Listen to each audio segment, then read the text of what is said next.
పితా పుత్ర పవిత్రాత్మ నామమున ఆమెన్. ప్రార్థన.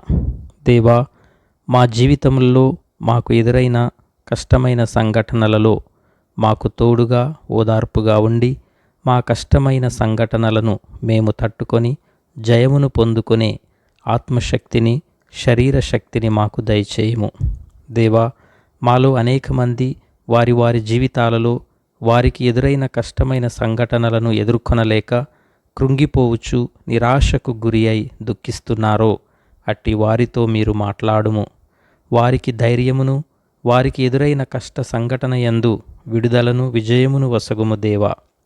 నా ఈ ప్రార్థనను మీ సన్నిధికి చేర్చుకొనుమని మిమ్మును భక్తి విశ్వాసములతో వేడుకొనుచున్నాను దేవా. మా ఈ మనవులను యేసుక్రీస్తు ఉన్నత నామమున అడిగి వేడుకుంటున్నాము మా ప్రియ పరలోక తండ్రి. ఆమెన్. ప్రభువు మీతో ఉండునుగాక, మీ ఆత్మతో ఉండునుగాక. సర్వశక్తిగల సర్వేశ్వరుడు పితా పుత్ర పవిత్రాత్మ మిమ్ము ఆశీర్వదించునుగాక. ఆమెన్.